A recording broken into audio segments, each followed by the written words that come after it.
And then they came out with carbon steel. Oh, I was getting ready to move my hand and I was looking at the camera. Well, at least you saw it on camera. The factory edge is real nasty too, because it's not really sharp. What up, peeps? I'll do kind of a long video tonight. I almost never do long videos anymore. I've just been doing shorts, and the problem with a short is it's only 60 seconds long, man.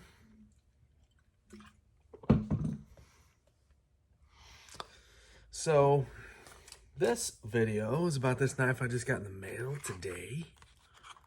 Brand new knife, brand new to me. I got it off Amazon. I don't typically buy knives on Amazon, but this knife is CV, and it's a large Stockman. It came wrapped in this brown paper. It's a 6375, which, if you know anything about case knives, 6375 just means that it's a 6, which is bone. It's a white bone. Actually, what do they call it? Amber bone. Amber bone peach seed jig. That's all that jigging in there. But anyway, the large Stockman is actually smaller than this. This is the 75 pattern. So 6 means bone, 3 means 3 blades. And then it's the 75 pattern. So it's huge. It's 4 1/4 inches. So I've had a couple of these. They were both yellow, carbon steel, or actually CV. And I gave one to my dad. He loved it. And I gave another one to my buddy Chris, because his first deer, he called me and said, I don't know what to do. And I went out there and cleaned it for him. Took that knife, which is my favorite knife to clean deer with. And I'll tell you why. Since this is a long video, I can talk as much as I want, right? And if you don't like it, you can just not watch. The reason why I like it is because I've cleaned a lot of deer. And let me tell you, you need more than one knife. So I use a Gerber zipper. It has like a little utility blade in it to actually gut the deer. But when I don't have that, I use the knife. But most of the time, I just have this. But anyway, I'll use the utility blade, which I usually put a 15-degree angle on. And I love these big Stockmans because they have this area where you can put your finger. So it's like you can grab it. You know what I mean? And get a good old choke up on there. I gotta look and see what the camera is. That's the one I use in the beginning whenever actually, the first one I use is I'll make the incision either around the anus or the throat, depending on where the shot was. So you need a good tip. Don't round those tip off, boys. You need a real good tip on your knife. You need to be able to get a splinter out with that tip. Look at that gorgeous CV. Keep wanting to call it carbon steel. That's what we always called it back in the day. And then they came out with carbon steel. Oh, I was getting ready to move my hand and I was looking at the camera. Well, at least you saw it on camera. The factory edge is real nasty too, because it's not really sharp. It's like, what do you call it? It's like it's like toothy. Anyway, I'll be right back. I'm gonna clean this up. Happens to everybody, man. Real quick, let me finish my thought. So you get your poke stroke, not to be dirty, but you poke either around the anus or the throat, and that's how you make your first incision, because deer hide is real thick. And then what I'll do is I'll take this guy and then gut him and do all the external cuts with it. And they get dull, you know, but when you're going around the diaphragm on the inside and you're cutting around trying to clean the inside of the deer, you need something that isn't going to poke the guts. So on the spay blade, you can put your finger right here and kind of walk it around the inside of that diaphragm and inside where all those guts are connected. But sigh. I guess I'm going to have to edit this on my computer because I don't know how to do it on my phone. But anyway, I usually don't let these fester too bad because I've seen people get them amputated. So what I'll do is take an alcohol wipe, get it real clean, and then put some Neosporin on it, and then we'll get back started here. BRB. Okay, all right, we're back. My wife is a nurse, so She hooked me up. That's what I get. If you're making, everybody wants to be a big old YouTube star, right? But actually, I'm making these videos because I have a couple daughters, and I have a feeling guys in my family don't really live that long, and I just kind of want them to be able to look at these videos and say, "Oh, that was my dad when he was young and didn't have white hair and stuff." So this is what he was up to, and if they want to watch him, they can. Or, you know, if anybody can get anything out of him, to be honest with you, it's almost impossible to do a video on YouTube that hasn't been done before better. So the other day I made a video about sharpening with a small stone in the field, and then after I made it and uploaded it, and I looked it up just for the heck of it, and somebody had a way better video. But anyway, where was I? So these big, I keep wanting to look over there. That's not where the camera is. There's the camera. These big Stockmans, I think that's where they put the beginner knife makers in case, because they always have problems. There's like gaps or the blades rub.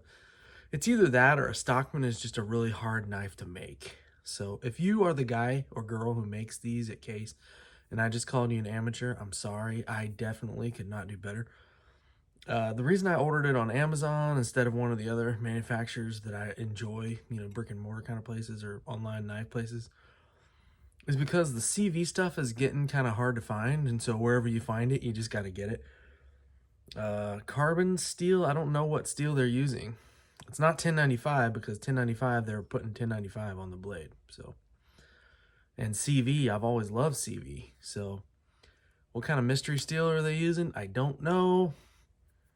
I snapped one the other day, my first one that was a CV. It was totally my fault, but to be honest with you, I've bent these knives before when they weren't lined up and they didn't snap on me. So this is my first one. It snapped. It was an old trick I used back in the day, but my dad used to say that once a car makes you walk once, you never look at it the same. You know what I'm saying? So anyway, I kind of wanted to just walk you guys through, number one, why you... Oh yeah, real quick. So quality issues. This one did all right. It doesn't really have any... It's got a little bit of a gap, this top part, but nothing big. It actually looks pretty good.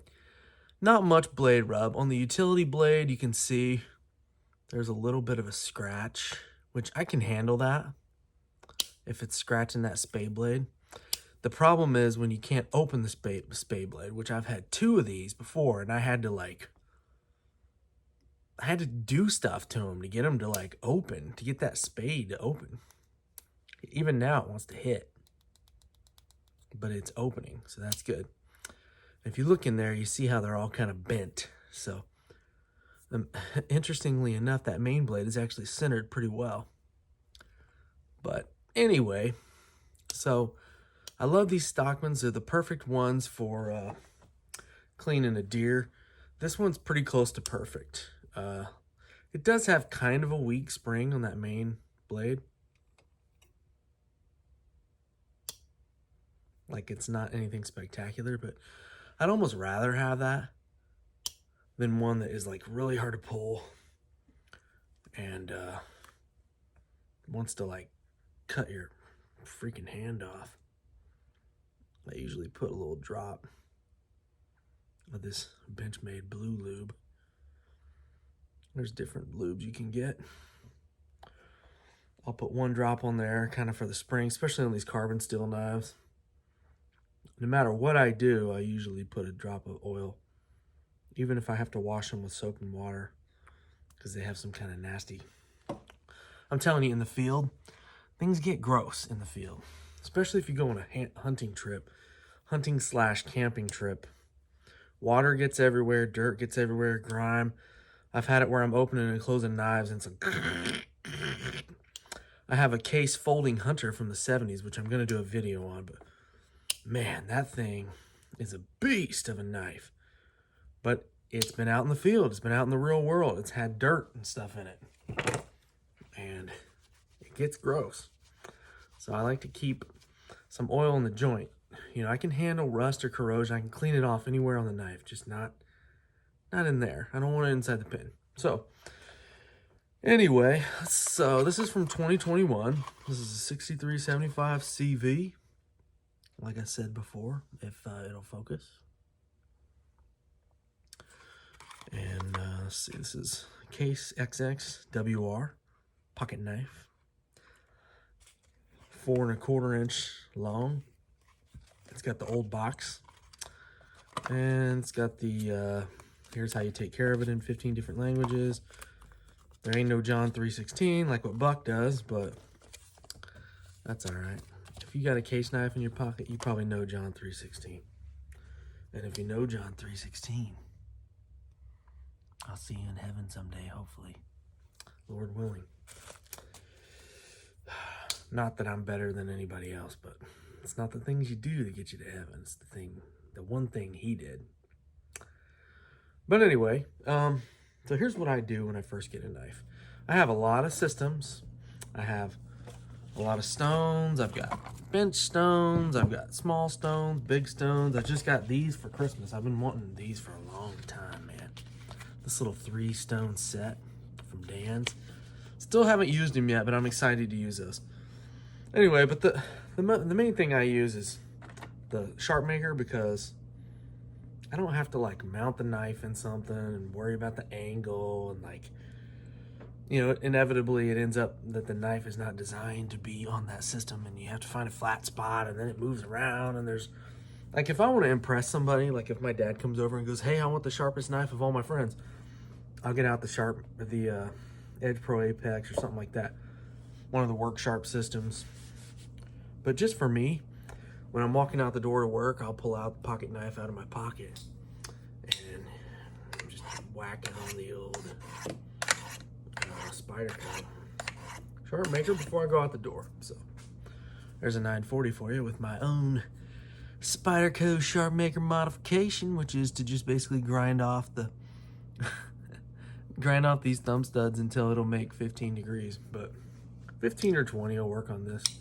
I've just been liking 15 more lately because, I don't know, it's just like, it's way, way, way more effective at like just ripping through stuff. Like when you got to cut something, it doesn't argue with you. You know what I'm saying? It's like, cool, we got this. I'm your buddy. So anyway, I always carry a traditional and a modern folder. So let's see what traditional I got in my pocket. Oh, nothing. I lied. So anyway, what I'll do when I first get a knife is I'll clean it up and I'll look at it. Like this one, I already hit on the strop a little bit. Got it on the green strop. If you guys don't have strops, please get some strops. I've got too much stropping compound on these. Anybody who knows anything is like, oh, that's too much. Yeah, I know, but they work really well. These are from sharpeningsupplies.com. These are my favorite kind. I have all different kinds, but on these you can be careful not to cut myself. Anyway, I hit it on the green one a little bit today, and I guess it whacked it right on just enough to cut my finger off. But anyway, I like the Spyderco. So first thing I do is I'll put these DMT or whatever you want to call them, diamond. They're not real diamond. It's like a carbide. I always mount this to the bench just because it's easier. I don't have to use two hands like that. And then what I'll do, oh yeah, I was going to tell you, they sell these stropping compounds. Green is like more coarse, and red is like the finer one. It's basically like a jeweler's rouge, but really cool compounds. I love them. It's like a paste. It's like a super thick paste. But anyway, the first thing I'll do is I'll take a Sharpie and just kind of mark the blade. I'm going to try to look at the knife and not the camera. Hopefully I don't cut another finger. So I'll do that, kind of let it dry on that blade. Do it on all the blades, because all they do at these factories, I went to the Buck Knife Factory a few years ago. All they do is they just run it like once or twice on a belt sander, and they get like somewhat of a factory bevel. Like it'll come super rolled. If you hit it with the strop, it'll like yank the leather off your strop. That's how bad folded over it is. Because they'll have a belt sander and they'll go, and then they'll take it to the other side, And whatever the last side they did it on, it folds over the edge. So they all come with folded edges. So now we've got black on that blade. And the first one I always do is on a canoe or something, I'll do the pen knife. On these stock ones, I'll do the utility knife because I want that to be the sharpest knife, the blade on the knife. So this is the first one. So I'll just kind of go down 2 or 3 on one side. See if we can get this to focus here. There we go. And I'll do a couple on this side. I always push it kind of towards the end because I don't want to just throw the knife in there and hit in this pretty area. Almost want it to like slide and hit that stop. So it's almost like you have to line it up and then fire it off. And then what I'll do is I'll get one of these jeweler loops right here. And I'll give her the old gander, which I don't have sophisticated enough camera gear to show you guys. Maybe if I get real fancy, I'll roll in some B footage. That's not gonna work. I'm not that fancy. There's no way you're gonna be able to see this. Stop, Doug. You're gonna cut your hand again. Anyway, what it boils down to is you can see the black. There you go, you can kind of see that. You'll be able to see where the black is on the blade. And if it's going all the way to the end, I'll see if this will focus here. It's not gonna focus, but this one has a little bit of a divot in it. So I'll just kind of try to even it out until it gets to the edge of that black. What you're trying to do is take away black. Like if I put it on 20 degrees per side, it would probably easily hit that, but I like 15, so I'm gonna give it a few. Just kind of trying on these coarse stones, I loosely call them that, to get down there. So I can kind of see, you can see if it needs to be closer in or out towards the tip. Oh man, I wish I could show you guys this. Once you do it, you'll be able to see. This one's pretty good. But sometimes, if you do this method, actually we're really good, except for one little spot right in the middle. If you do this method, it'll show you how off the factory process is.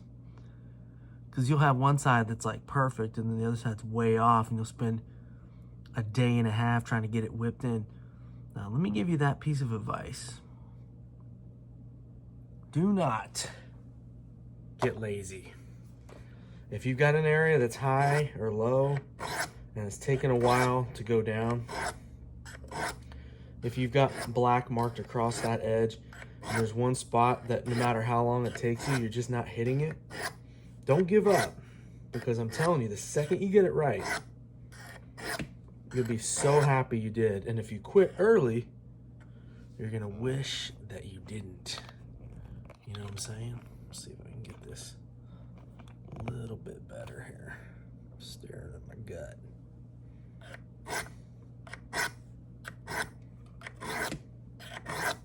You can get those longer stroke, the better. And I'll tell you a secret about this system. A lot of people use them for a while and then they quit. The problem with that is that what they're doing is they think that it doesn't work anymore. They're like, oh, that worked when I first got it.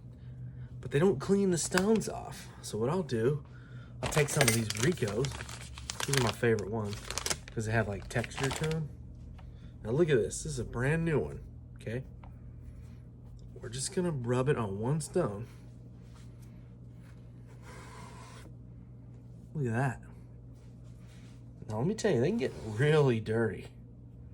I mean, that was one pass. Look at that.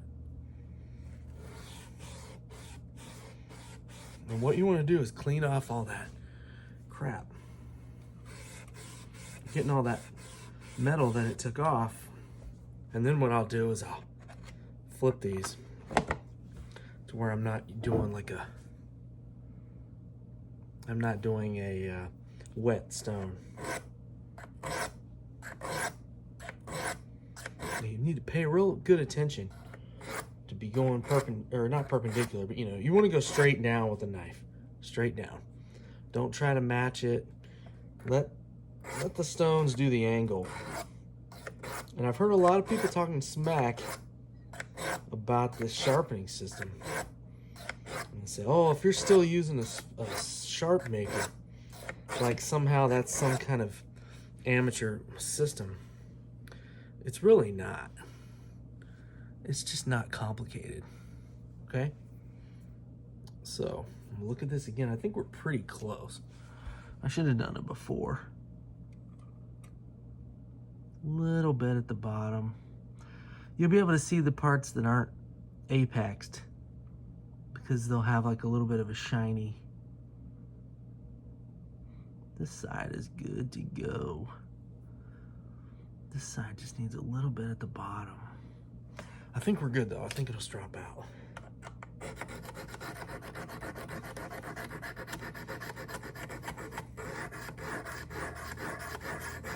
Like I said, they just throw it on a belt sander. So sometimes that sander will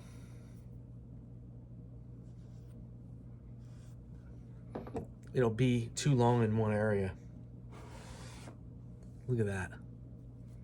Let's find a white area so I can show you. Look at that. I think we're good on these. What I'll do is I'll clean off that blade. I do one blade at a time because if something happens and I have to leave, I don't want 3 halfway sharpened blades on my knife. So let's see how it's doing. If it's not apex, in order to go to the next stone, it needs to be sharp. Does that make sense? If it's not somewhat sharp, if it won't cut paper, you're not ready. So, all right. The the paper knocked whatever burr it had.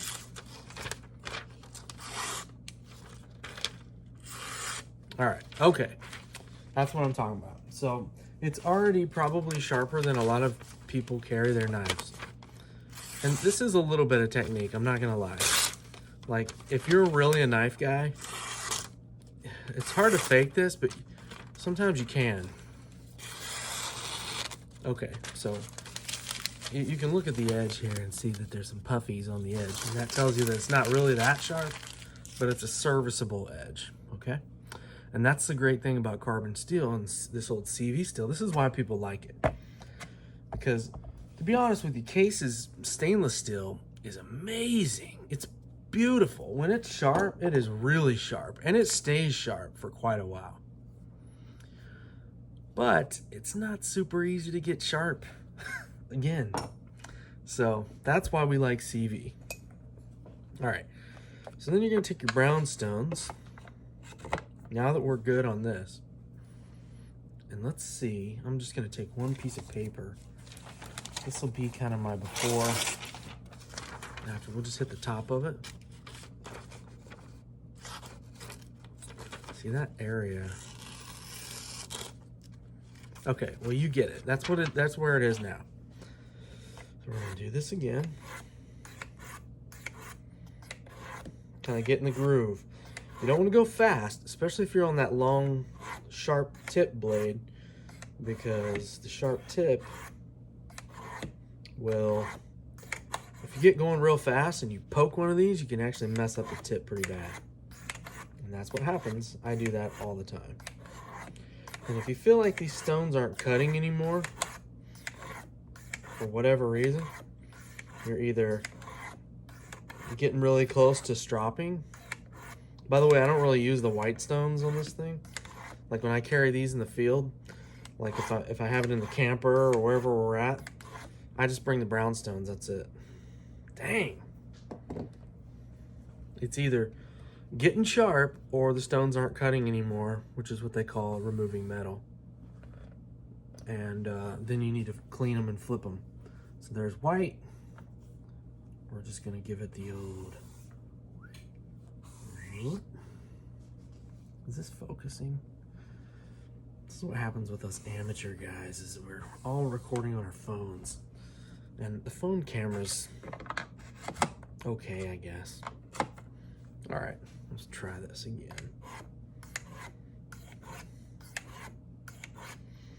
Anyway, you'll get to the place where you can kind of feel it and tell if it's cutting or not.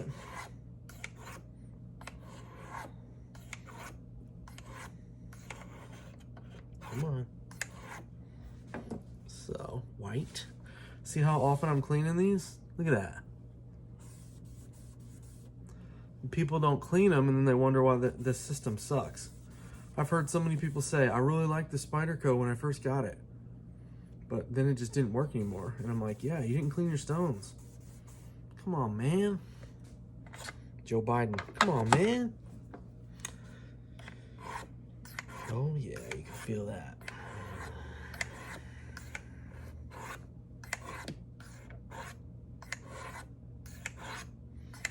So this is where I'll smoke a pipe, or I'll listen to a podcast, or listen to a book. Right now I'm listening to some C.S. Lewis. Like I said in an earlier video, I'm trying to get my life together, man. If you're a believer in Christ, you don't want to be exactly like the people who are not believers, because then it's like, where's the evidence that you're a believer?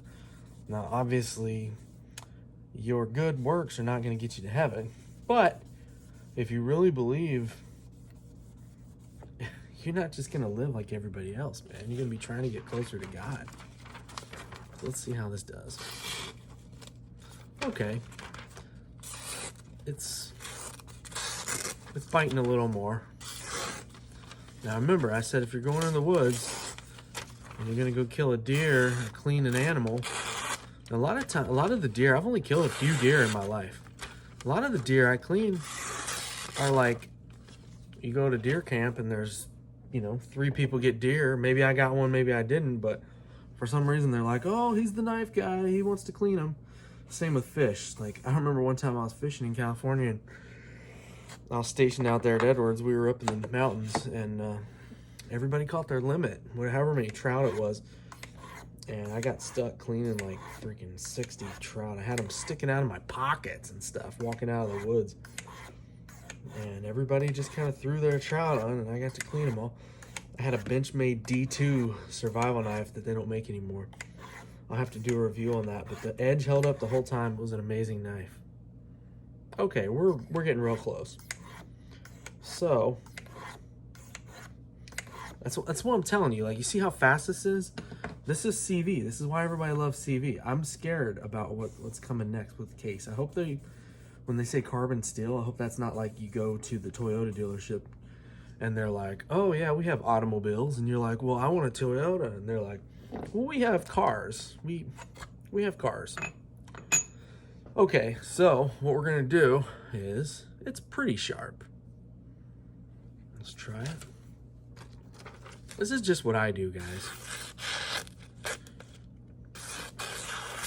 That's pretty sharp. That's sharper than most people. That'll cut hair.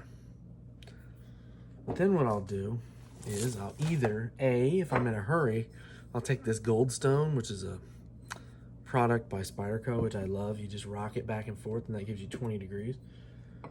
Or if I'm at my house and it's a new knife like this one that I plan on keeping, I'll hit it with the old strop. So here's the finishing touch. The green goes first, and then I actually got a separate one for the red. And I used to do it like this, which is probably the correct way to do it. But when you have a tip on there that has any kind of belly on it, it wants to dig into the leather and you have to like turn it this way to keep it from making like a track. So I got to the place where, and this took some time, I had to do this slow. I just started kind of going like this. It's basically about the same angle. If you're sharpening at this angle, you want to strop at this angle. Just give it a little bit more angle. And you're looking for, you'll know when you're done because it won't make a noise anymore. You hear that? Hear how loud that is? That side is not as loud, but give her the old strop. And the green one is going to be a lot more coarse. And I'm just going to kind of strop until it doesn't make that noise, doesn't give me that resistance.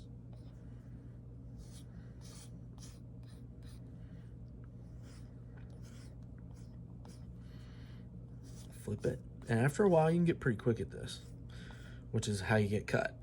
So, get in a hurry or you're not paying attention, you get lazy. Now we're going to switch to this guy. This one is the most satisfying because it almost like sucks to it. It's like a suction kind of thing.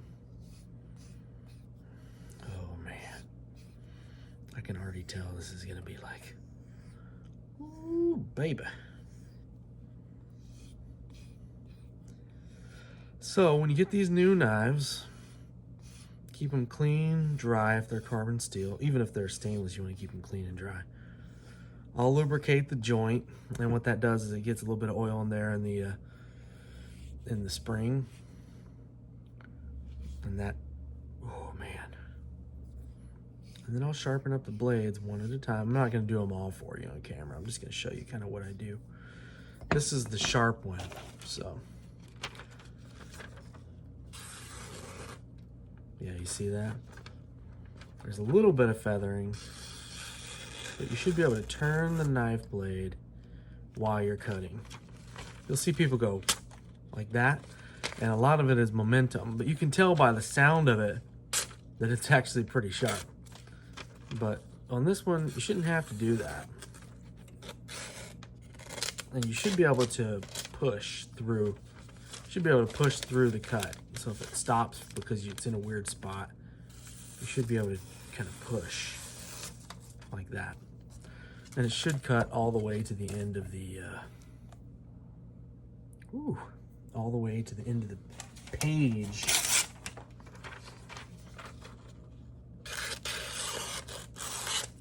Like that.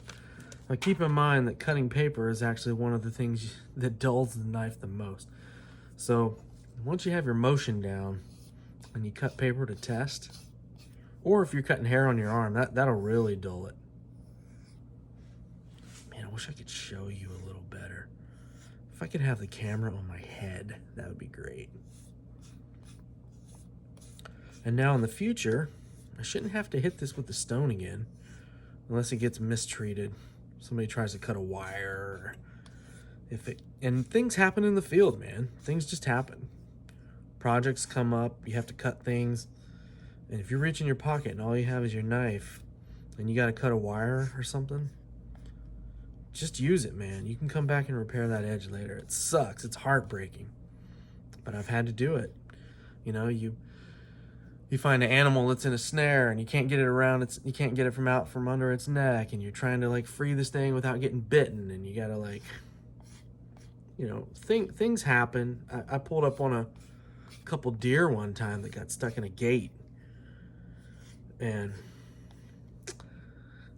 had to do some kind of not really covered by warranty kind of things. You know what I'm saying? It happens, but bar that kind of stuff, all you should have to do is hit it with the strop. So if I wake up in the morning and I'm headed out the door, so that's when I will use the white stones sometimes, is I'll have them, I have a bunch of these screwed into benches and bookshelves and stuff. But I'll come in before work and I'll